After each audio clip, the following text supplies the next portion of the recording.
Esta noche vamos a continuar con nuestra serie de estudios en Primera de Juan. Realmente ha sido una bendición, un gozo poder estar ahí, ver todas las profundidades que hay en la palabra de Dios, específicamente en esta carta del apóstol Juan.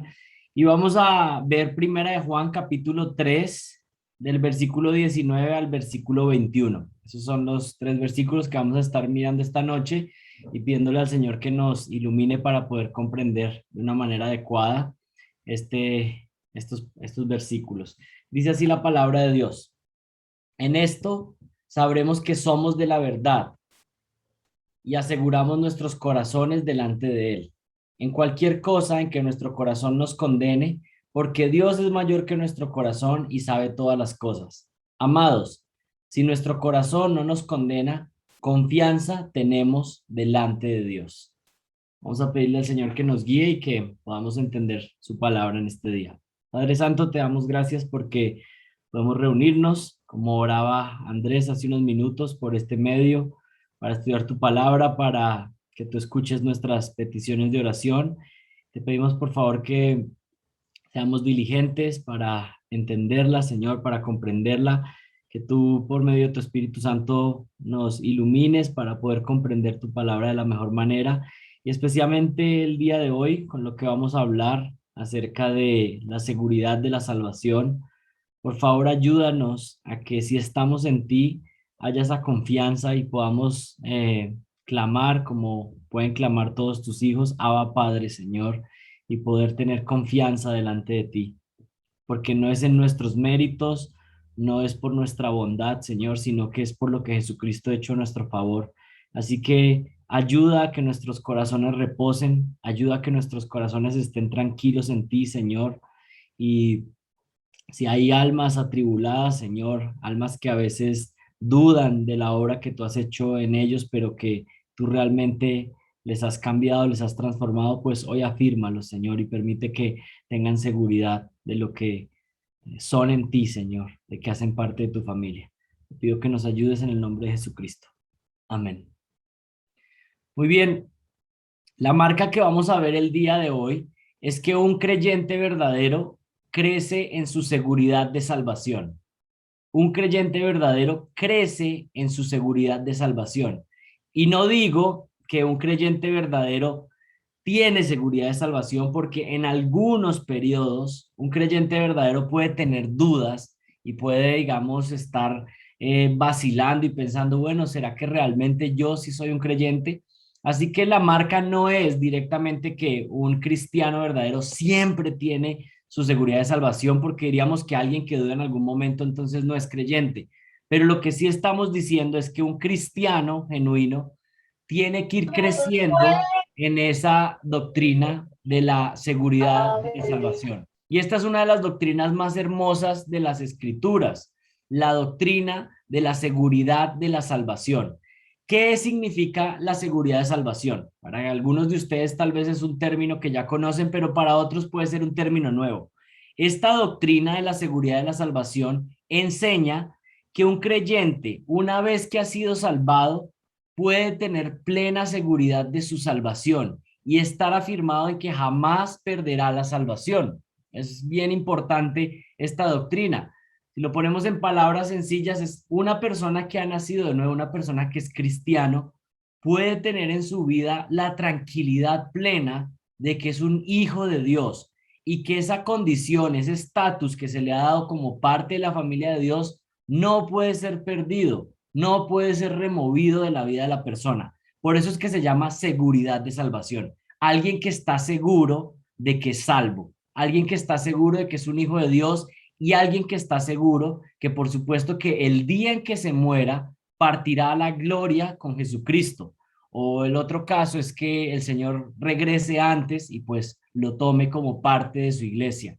Así que uno que ha nacido de nuevo por la gracia de Dios, entonces tiene la garantía de que va a perseverar hasta el final.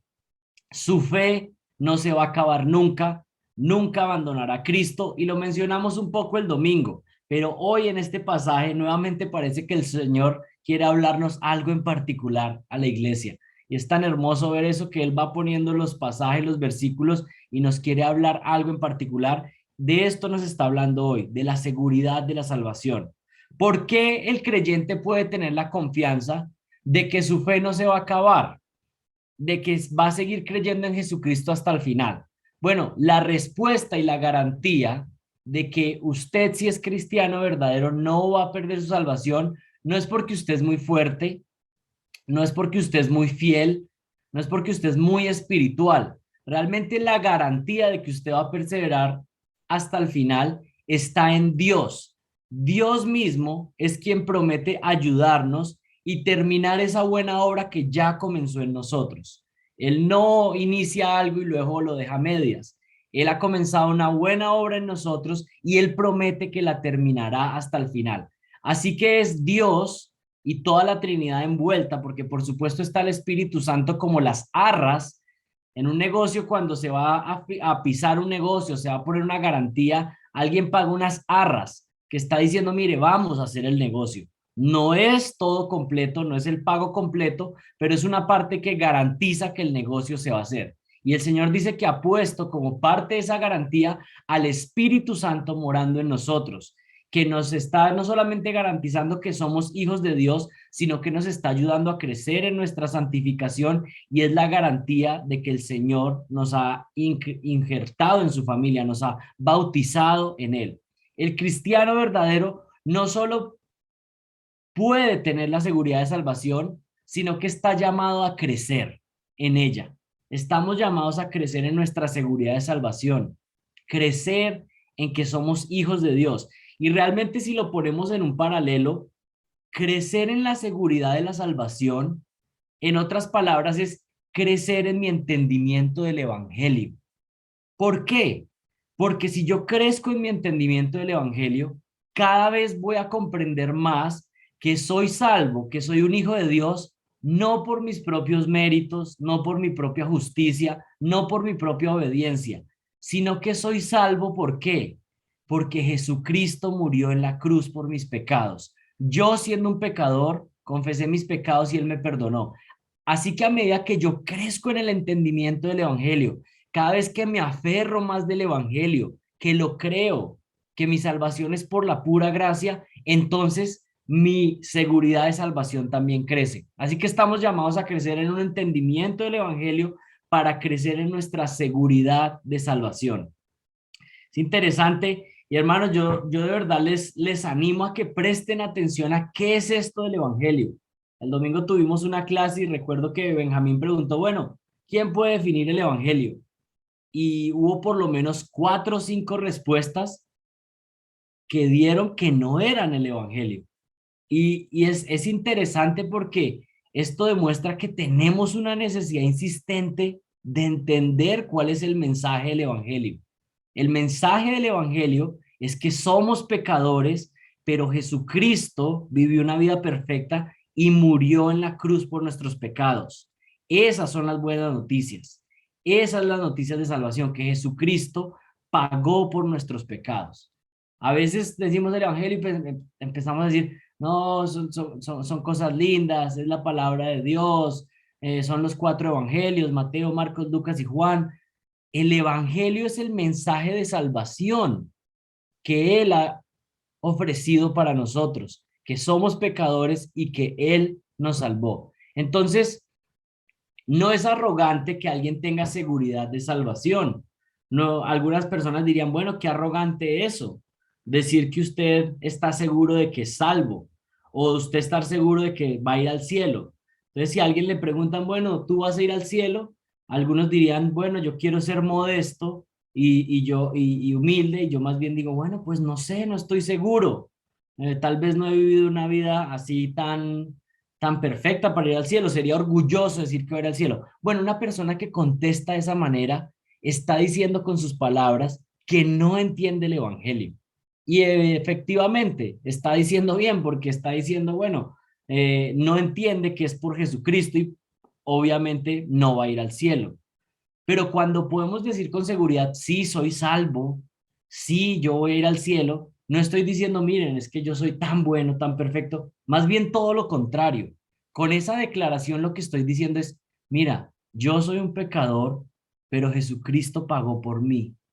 Así que mi deuda está completamente cancelada. Sí voy a ir al cielo, no por nada en mí, sino porque Jesucristo pagó por mis pecados. Tengo plena seguridad, tengo plena seguridad. ¿Por qué? Porque Él vivió una vida perfecta, porque Él murió perfectamente por mis pecados. No es arrogancia, no es altivez, es la verdad de las Escrituras. Realmente la seguridad de salvación es un reflejo de la verdadera fe, es la verdadera fe, porque es una persona que puede afirmar completamente: mi única esperanza de salvación es Jesucristo y por supuesto la he depositado en Él y sí creo en que Él es suficiente para salvarme de mis pecados. Así que la seguridad de salvación es una doctrina muy importante. Romanos 8:15 dice lo siguiente: pues no habéis recibido un espíritu de esclavitud para volver otra vez al temor, sino que habéis recibido el espíritu de adopción como hijos, por el cual clamamos: Abba, Padre. El Señor nos ha dado un espíritu de adopción, de sentirnos parte de su familia. Y por supuesto, a veces nuestra conciencia dañada nos estorba, a veces nuestro pecado nos hace dudar, pero si estamos en Cristo, tenemos que tener la seguridad de que somos de Él.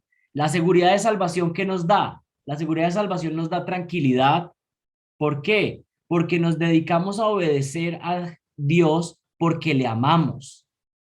Entonces ya la obediencia no está basada en que voy a obedecer a Dios o voy a hacer esto para que Él me acepte, para que Él me dé su cielo, para que Él me permita entrar en su salvación. No, sino que obedecemos con tranquilidad porque le amamos. Es más, a veces ni siquiera me gusta una expresión que a veces muchos predicadores usan y es que obedecemos porque queremos agradecerle. Bueno, creo que realmente ni siquiera hay forma de agradecerle o pagarle lo que el Señor ha hecho por nosotros. Le obedecemos porque le amamos y porque pensamos que sus mandamientos son lo mejor para nosotros. No tendríamos cómo pagarle y por supuesto nuestras obras no son un pago de lo que Él ha hecho por nosotros. Pero la seguridad de salvación saben también qué hace: libera, libera de querer demostrar algo a los demás. Si yo tengo seguridad de salvación, si yo soy seguro de lo que estoy en Cristo, ya no tengo que estar demostrándole nada a los demás. Ya no tengo que estarle demostrando a los demás qué pensarán de mí, en cómo hago esto, cómo tomo esta decisión, cómo hago esto con mis hijos, cómo hago esto con mi esposa, porque realmente lo que me importa es qué está pensando Dios de mí. Muchas veces van a suceder cosas en su vida, aún delante de los hermanos, que los hermanos ni siquiera van a entender usted por qué lo está haciendo. Usted toma una decisión y los hermanos piensan: ay, ¿por qué hizo esto? Pero el punto es que si hay una razón de por qué usted lo está haciendo para Dios, entonces eso basta. La seguridad de salvación trae libertad porque estamos seguros de nuestra posición en Cristo y no estamos tratando de mostrar nada a nadie. La seguridad de salvación también quita el temor a la ira de Dios porque Jesucristo ya recibió esa ira, ¿sí? Y todo esto es una base de introducción para ahora sí poder ver nuestros versículos en Primera de Juan. Mire lo que dice Primera de Juan capítulo 3 versículo 19. En esto sabremos que somos de la verdad y aseguraremos nuestros corazones. Y miren esa palabra que aparece ahí: aseguraremos. Eso se podría traducir como convenceremos nuestros corazones o persuadiremos nuestros corazones. O hay una traducción bien linda que dice así: tranquilizaremos nuestros corazones delante de Él. En esto sabemos que somos de la verdad y tranquilizaremos nuestros corazones delante de Él. Aseguraremos. Juan nos había dicho anteriormente, recuerden lo que vimos la última vez, que los que han nacido de nuevo muestran su fe verdadera en que aman a los hermanos en hecho y en verdad.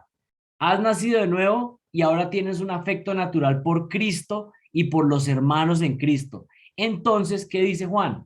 Puedes estar seguro de que has nacido de nuevo. Si todas estas marcas que hemos visto en estos últimos meses son verdad en tu vida, tal vez no de manera plena y completa, pero si son verdad, si son una realidad en ti, que tienes una perspectiva correcta de Jesucristo, que tienes una perspectiva correcta del pecado en tu vida, que confiesas tus pecados constantemente, todas esas marcas que hemos visto, que amas a los hermanos, y tú dices: bueno, no perfectamente, pero hay un patrón donde esto es verdad en mi vida. ¿Qué está diciendo Juan? Entonces, está diciendo, en esto podemos asegurar nuestros corazones. Si esto es verdad, si esto es lo que Dios está haciendo en mí, entonces puedo tener paz y tranquilidad de que el Señor ha hecho una obra. Qué interesante, y se los he repetido varias veces, que el punto de Primera de Juan no es hacernos dudar de nuestra salvación. Es todo lo contrario, es asegurarnos. Es decir, mira, esto es evidente en tu vida, pues entonces tranquilo, eres hijo de Dios, ánimo. Por supuesto, si hay incrédulos escuchando estos mensajes, por supuesto que los pone a tambalear porque dicen, bueno, esto no es verdad en mi vida. Y ese también es el propósito, que algunos vengan a salvación. Pero para aquellos que están en Cristo, trae seguridad de decir, es verdad, el Señor ha puesto un amor tan grande en mi corazón por los hermanos, que yo a veces hasta me sorprendo y digo, bueno, ¿qué pasa? ¿Por qué amo tanto a estas personas? Y otros que pareciera que debieran ser más cercanos a mí, no, no hay esto. Bueno, el Señor ha puesto ese amor y te está diciendo, entonces asegura, calma tu corazón, tranquiliza tu corazón porque eres parte de su familia. Hay algo que con el crecer del entendimiento de la palabra cada vez entiendo más, y es que las buenas obras en la vida de los cristianos son principalmente un testimonio para nosotros mismos en vez de un testimonio para Dios. Déjenme explicarles. Cuando comenzamos a hacer buenas obras acorde a la voluntad de Dios, cuando hay un cambio en nuestras vidas, lo que Dios está haciendo es que empieza a producir en nosotros buenas obras. Cuando Él nos salva, entonces el árbol empieza a brotar naturalmente el fruto del cual es. Nosotros ahora somos nacidos de Dios, tenemos al Espíritu Santo y Él empieza a producir obras santas en nosotros. Y es muy interesante porque a veces nosotros pensamos, bueno, estas buenas obras, como que ahora sí Dios debe estar como impactado conmigo, o debe decir como, bueno, este Jairo anda bien, o está Judío, Alicia, o Johnny y Maribel los veo como que andan bien comprometidos. Y como que pensamos, bueno, el Señor ahora me está aceptando más, o el Señor me está bendiciendo a causa de mi obediencia. Pero realmente las buenas obras en nuestra vida, ¿qué son? ¿Sabe para quién son principalmente? Son para usted, para que usted se dé cuenta que Dios está haciendo algo en usted. Dios no está sorprendido, Dios es más, es el que está produciendo eso en su vida. Entonces, ¿qué es lo que sucede? Usted antes era impaciente y ahora por la gracia de Dios no es completamente paciente, pero está viendo un progreso. Usted ve, a mí, yo les cuento, hubo un cambio radical cuando manejaba. Cuando empecé a manejar, hubo un cambio.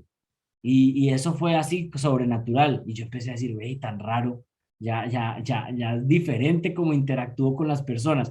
Esa fue una de las cosas que el Señor cambió de manera milagrosa en mi vida.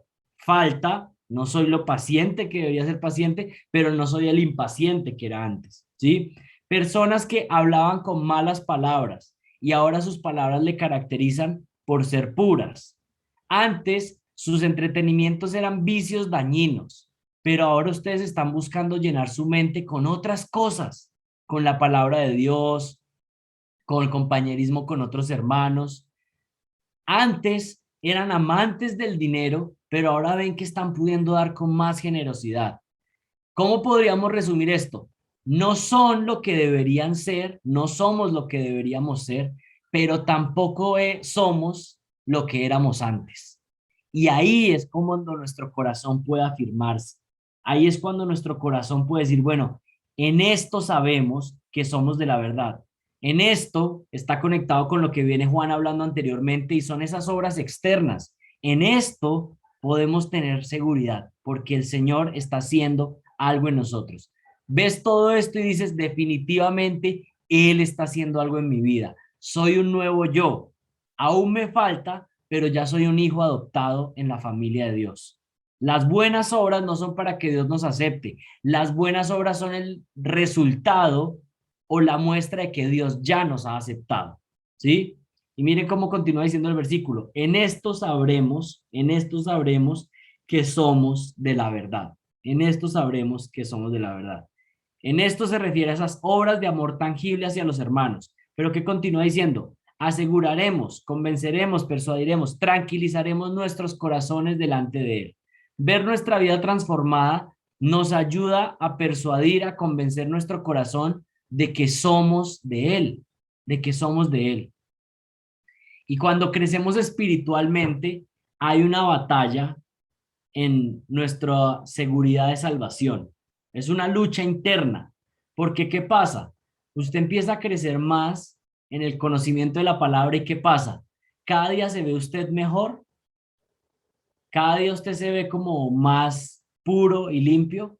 Bueno, quiero decirle que si eso le está pasando, entonces usted va por un camino, por una ruta no correcta, porque lo que pasa es que a más cercanía al conocimiento y santidad de Dios, cada vez nos vemos más pecaminosos, cada vez nos vemos más indignos. Hay una lucha interna, porque a medida que crecemos nos vemos más pecadores, entonces decimos, bueno, tengo que crecer en mi seguridad de salvación, pero parece que a veces lo que estoy creciendo es más en las dudas que hay en mi corazón, porque me miro a mí mismo y me pregunto, ¿realmente yo seré salvo? Leo la palabra de Dios, me confronto ante su santidad y hay preguntas. Y si lo que pasa en su vida es que lo normal es que usted está envuelto en pecados, pues por supuesto lo normal es que dude de su salvación y que no haya una garantía ahí. Y por eso estos mensajes, cuando uno predica un mensaje de la seguridad de salvación, a veces hay que hacer la advertencia porque algunos utilizan frases como salvo siempre salvo. ¿Y qué significa salvo siempre salvo? Bueno, eso es una verdad para el que es salvo verdaderamente. Pero si alguien está utilizando la frase salvo siempre salvo y que quiere, lo que está queriendo decir es yo ya soy salvo, ahora yo vivo como quiera en pecado y voy a ser salvo por siempre. Bueno, esa persona está demostrando que no es salvo en lo absoluto, que no ha entendido la gracia de Dios, que no entiende el requerimiento de santidad, ¿sí? Entonces hay una lucha interna, porque estamos a veces escudriñándonos, mirándonos si estamos en la fe, pero al mismo tiempo el Señor quiere que la conclusión a la cual lleguemos cuando veamos nuestra vida pecaminosa y confesemos nuestros pecados sea, bueno, Jesucristo es suficiente, yo hago parte de su familia, yo soy creyente verdadero porque Él está haciendo una obra en mí. Pero hay algo importante también, y es que si hay un patrón de desobediencia, por supuesto que no debería haber mucha seguridad de salvación. Si lo que hay en su vida es desobediencia y pecado, o usted está dando rienda suelta a ciertos pecados, bueno, no sería muy aconsejable que usted se asegure, sino más bien que usted diga, bueno, ¿y por qué? Porque este pecado cada vez toma más fuerza y ventaja y no en vez de eso cada vez está siendo más debilitado. La obediencia es un buen amigo para estar más seguros y afirmados que somos de Él. Así que nuestro corazón está afirmado y seguro si estamos cada día más creciendo también en la obediencia. A veces nuestro corazón y conciencia, aún siendo verdaderos creyentes, puede jugarnos malas pasadas y aquí estoy haciendo el caso de un cristiano verdadero pero que tiene dudas y que su conciencia a veces lo lleva a dudar y a condenar. Y quiero decirles que esto ha pasado a lo largo de la historia. Hay un libro que se llama La depresión espiritual de Martin Lloyd Jones. Se lo recomiendo. Realmente yo creo que es uno de los mejores libros que yo he leído en mi vida. Y Martin Lloyd Jones relata el caso de varios hombres de la historia de la iglesia que han sido hombres que tienen una conciencia que tiene una introspección muy fuerte y se miran a sí mismos y todo el tiempo ven, bueno, no puedo, no, me falta demasiado para agradar a Dios y se dan duro a sí mismos, ¿cierto? Y por supuesto que esto en un sentido es bueno si nos lleva a abrazar el evangelio, como ha pasado. Por ejemplo, Martín Lutero era un hombre que no podía y se veía pecador y se veía completamente pecador y llegó un punto que se empezó a lastimar su cuerpo como tratando de castigarse a sí mismo y hacía ayunos prolongados y a veces en medio del invierno en Alemania dormía sin cobija para castigar su cuerpo y a veces terminaba casi al borde de la muerte. Pero todas esas eran ¿qué? Maneras de tratar con su pecado de una manera inadecuada y vacía. hasta que Martín Lutero, que se veía a sí mismo tan pecador, pudo descansar en que el justo por la fe vivirá. El justo podía descansar porque podía ser perdonado a través de la fe en Jesucristo solamente. Así que si esa es su tendencia, que puede ser la tendencia que usted tenga de que usted es un verdadero creyente o tú eres una verdadera creyente y hay dudas, no dejen tampoco que eso les abrume, porque Satanás lo que quiere también es quitarnos el gozo de nuestra salvación. Y por supuesto, no quiero que un incrédulo en IBCC piense que es creyente, pero tampoco quiero que un creyente verdadero ande dudando de su salvación y ande con temor. Si tú eres de Cristo, entonces puedes tener toda la confianza, ¿sí? Podemos estar completamente seguros de que nada puede separarnos del amor de Dios, ni lo alto, ni lo profundo, nada puede separarnos del amor de Dios. Y miren que continúa diciendo el versículo 20. En cualquier cosa que nuestro corazón nos condene, porque Dios es mayor que nuestro corazón y sabe todas las cosas. ¿Qué está diciendo en este versículo Juan? Está diciendo, bueno, es posible que tu corazón a veces te quiera condenar, porque nuestro corazón es engañoso, nuestro corazón es maligno, y si le damos rienda suelta, va a ser un aliado de Satanás. Pero Dios está diciendo, ¿sabes qué, hijo mío? Dios conoce aún más tu corazón y todo tu ser más que tú mismo. Dios conoce aún más nuestro pecado que nosotros mismos. Él sabe más de nosotros, nadie, más que nadie en este universo. Y sin embargo, Él ha decidido perdonarnos y limpiarnos. Y ahora piensen de esta manera, ¿cómo estaban ustedes en el estado, cuál era su estado antes de que Jesucristo los salvara? ¿Cómo vivían? ¿Cuáles eran sus prácticas? ¿Realmente el Señor vio algo digno de admirar, digno de alabar y por eso nos escogió? No. Si Él decidió apartarte cuando estabas transitando en los peores laberintos del pecado, cuando estábamos en lo peor, y Él nos llamó y nos limpió, ¿no creen ustedes que Él está listo para socorrernos hoy en día y ayudarnos ahora que somos sus hijos? Si nos rescató estando en delitos y pecados, siendo rebeldes en contra de Él, ¿cuánto más no estará a favor de nosotros hoy para sostenernos sabiendo que ya somos sus hijos? Él sabía el pecado que cometeríamos hoy, los pecados que cometeríamos mañana y decidió salvarnos desde la eternidad. Él decidió salvarte antes de que nacieras, cuando ni siquiera habías hecho ni bueno ni malo, por su elección soberana. Así que cuando nuestro corazón engañoso nos quiere hacer dudar de que podemos perder nuestra salvación, de que no estamos en Él, hacernos perder el gozo y no estar afianzados en Él, ahí tenemos que recordar el Evangelio y recordar que somos aceptos por lo que Jesucristo hizo a nuestro favor. Preguntas para ustedes. ¿Creen lo correcto acerca de Jesucristo? ¿Creen ustedes que Jesucristo es Dios? ¿Creen ustedes en la Trinidad? ¿Crees que Dios se hizo hombre y vivió una vida perfecta? ¿Crees que ese hombre perfecto que era Dios murió en la cruz y resucitó al tercer día? Otra pregunta, ¿han confesado sus pecados y los confiesan constantemente, esperando ser perdonados por Jesucristo, porque Él pagó por los pecados? Otra pregunta más, ¿crees que Jesucristo es el único medio de salvación? Que no hay manera que tú te salves por tus obras, por tu bondad, por cualquier otro medio. ¿Crees que Jesucristo es el único medio de salvación? Otra pregunta, ¿has visto que estás dando fruto? ¿Algo de fruto? ¿Algo está pasando en tu vida que estás creciendo y estás dando algo de fruto? Y una última pregunta, ¿ahora quieres saber más de la palabra? ¿Hay un interés mayor por la palabra que antes? ¿Y un deseo por una comunión mayor con los hermanos en Cristo? ¿Ha empezado a brotar un deseo de tener una mayor comunión con su cuerpo, con la iglesia de Cristo? Entonces, si han contestado afirmativamente a todas estas preguntas, entonces ten ánimo y asegura tu corazón en Él. Ten confianza, aunque nuestro corazón nos condene y nos diga que no somos dignos, sabemos que no lo somos, pero por Jesucristo somos aceptados. Ese es el evangelio, Jesucristo murió por nosotros y claro que no merezco el cielo, pero lo estoy obteniendo por la gracia. No lo merezco, pero Él lo ganó por mí. Ese es el evangelio. Creo que a veces luchamos con nuestra seguridad de salvación porque tenemos un problema con nuestro entendimiento del evangelio. Y algo que también afecta es nuestras conciencias. Y alguien que luchó con su conciencia y trató de mantenerla limpia fue Pablo. Él se esforzaba por tener una conciencia tranquila. ¿Y qué es la conciencia? Para una definición de lo que es la conciencia.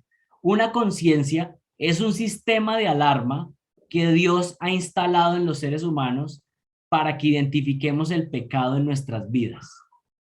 ¿La conciencia qué es? Es como un detector de humo para detectar si hay un incendio. En las casas que tienen detectores de humo, cuando llega un humito pequeño, entonces se prende la alarma diciendo, bueno, hay un posible incendio aquí. La conciencia en nuestras vidas es como ese detector de humo para detectar si hay pecado en nuestras vidas. ¿Sí? Y miren lo que dice Pablo en Hechos 24. Por esto yo también me esfuerzo por conservar siempre una conciencia irreprensible delante de Dios y delante de los hombres. Una conciencia limpia, ¿cómo se obtiene? Porque aquí estamos hablando de que nuestra conciencia puede afectarnos y llevarnos a pensar que no somos hijos de Dios. Pero ¿cómo puedo mantener entonces una conciencia limpia? Bueno, la manera de mantener una conciencia limpia no es nunca pecar. La manera de mantener una conciencia limpia es que aunque pecamos, reconocemos ese pecado, lo confesamos, y si alguien te dijera, mira, tú cometiste este pecado, nosotros podríamos decir, sí, yo cometí ese pecado, pero ya lo confesé a Dios y está cancelado. Eso nos lleva a tener una conciencia limpia, a tener las cuentas cortas con Dios, que confesamos nuestros pecados. Pero quisiera terminar, antes de que vamos al último versículo, mirando los tipos de conciencias que puede haber y corrigiendo, porque yo creo que esto puede ayudarnos muchos a entender por qué a veces podemos tener dudas en nuestro corazón sabiendo que sí somos creyentes. Hay un tipo de conciencia que es un tipo de conciencia que se llama conciencia débil o conciencia mal informada. ¿Qué es una conciencia débil o mal informada? Es una conciencia o es la persona que piensa que algo es pecado cuando realmente no lo es. Es este tipo de persona que piensa que todo es pecado y como que hay cosas que la Biblia no dice que son pecados, pero esa persona tiene una conciencia débil. Esa conciencia débil realmente no está funcionando bien y es una conciencia mal informada porque la información que tiene le dice que esas cosas son pecado, pero no lo son. Pablo habla de eso cuando dice, bueno, algunos son más fuertes y saben que ciertos alimentos podían comerlos. Si oraban y los bendecían, dice, cómaselo, ¿cierto? Pero algunos tienen una conciencia débil y pensaban, bueno, esos alimentos fueron sacrificados a los ídolos, yo no los puedo comer. Bueno, eso es una conciencia débil porque debería tener el conocimiento de que eso no era pecado. Pero el problema también de las conciencias débiles es que a veces terminan siendo legalistas. ¿Y qué es una conciencia legalista o una persona legalista? Algunos han definido o piensan que el legalismo es que somos demasiado estrictos en cumplir la palabra. Eso no es legalismo.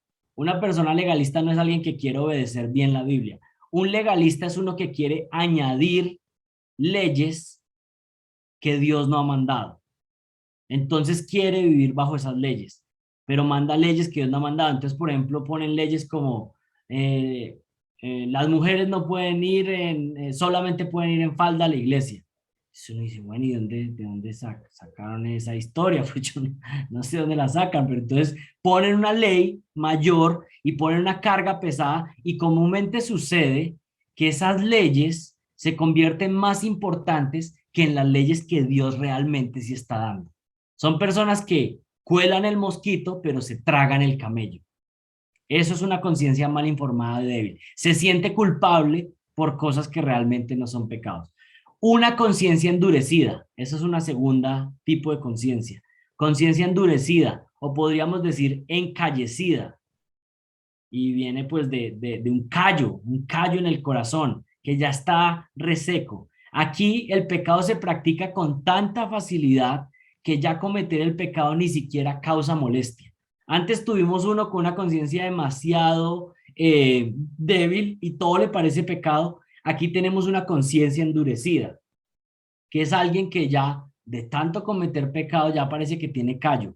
¿Y saben qué es lo peligroso aquí? Que puede ser que tengamos callos en ciertas áreas y haya ciertos pecados que ya estén como produciendo un callo, que ya nos volvemos insensibles. Y lo que en un momento nos incomodaba, ya parece que menos y menos y menos.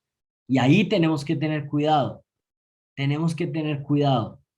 Esto comúnmente sucede con incrédulos, pero puede pasar en ciertas áreas con creyentes, que dejan que empiece a surgir un callo en ciertas áreas o con ciertos pecados.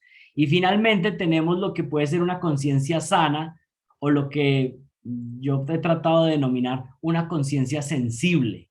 ¿Qué es una conciencia sensible? Esta es la que podríamos llamar una conciencia saludable y es la que se duele ante el pecado que realmente es pecado porque la Biblia lo condena. Y una conciencia sensible, una conciencia sana, necesita estar bien informada. ¿Quiénes van a producir una conciencia sana? Personas que están expuestas a la predicación expositiva semana tras semana por un tiempo prolongado, porque su conciencia empieza a estar bien informada, empiezan a darse cuenta, esto es en lo que tengo que trabajar, esto es lo que es pecado, estas otras cosas externas, eso no era lo importante es esto. Lo importante es mi orgullo, lo importante es la humildad, lo importante es el amor a los hermanos, los mandamientos claros de la palabra y no mandamientos que simplemente eran externos. La conciencia sana es una conciencia que entonces se alerta cuando realmente está cometiendo pecados que desagradan al Señor, ¿sí? Ese es el tipo de conciencia que queremos tener y es un tipo de conciencia que se debe activar cuando cometemos pecado. Y por supuesto, si estamos sintiendo que hay demasiado pecado en nuestra vida constante, constante, constante, bueno, eso nos debe alertar. Y el Señor lo pone como un mecanismo. ¿Para qué? Para que no nos alejemos de Él, sino que nos arrepintamos, volvamos a Él y podamos estar seguros de nuestra salvación. Así que la conciencia, de pronto no lo habían visto así, pero es un regalo de Dios para nosotros. Pero tiene que estar bien informada, porque aún todo lo que Dios nos da, con el pecado lo dañamos y su conciencia se puede convertir en algo que lo está acusando de cosas que ni siquiera usted debería ser acusado. Pero una conciencia sana, bien informada por la palabra, nos va a permitir tener seguridad de salvación porque estamos obedeciendo y porque estamos entendiendo bien su palabra. Por supuesto, es un tema muy extenso, pero traté de resumirlo lo más posible y poderlo tratar aquí para conectarlo con lo que estamos viendo, ¿cierto? ¿Cómo termina el versículo 21? Amados, si nuestro corazón no nos reprende, entonces confianza tenemos en Dios. Si nuestro corazón, y que parte de nuestro corazón, de nuestra conversación interna, es la conciencia, si nuestra conciencia está clara en el Evangelio y con una actitud de obediencia, si nuestro corazón no nos está reprendiendo porque dice, bueno, estas preguntas que hicimos hace unos minutos son verdad en mi vida, entonces ¿qué? Si nuestro corazón ya no nos reprende, si nuestra conciencia no nos reprende, entonces ¿qué? Confianza tenemos en Dios, confianza y seguridad. Y mi invitación, con lo que quisiera terminar el día de hoy para todos ustedes, es que si estás en Cristo, si crees en Jesucristo, si has confesado tus pecados, entonces confianza tenemos en Él, seguridad de salvación. Y qué hermoso regalo. Tal vez en otra oportunidad quisiera predicar un mensaje acerca de cómo crecer particularmente en la seguridad de salvación. Pero hay varios elementos. Por supuesto está la obediencia, está lo que hace el Espíritu Santo en nosotros que nos dice tú eres un hijo de Dios, puedes clamar a Él como Padre. Pero hay un elemento muy hermoso y habla de lo que hacen los hermanos, la comunidad de fe. Es muy bueno que ustedes empiecen a animar unos a otros y decir, mira, qué lindo que veo que el Señor está haciendo una obra en ti, qué bueno que, o esto que haces, qué lindo como tratas a tu esposa, es una muestra de que el Señor, de que eres un ejemplo. O sea, la comunidad de fe es una de las formas en cómo crecemos en nuestra seguridad de salvación.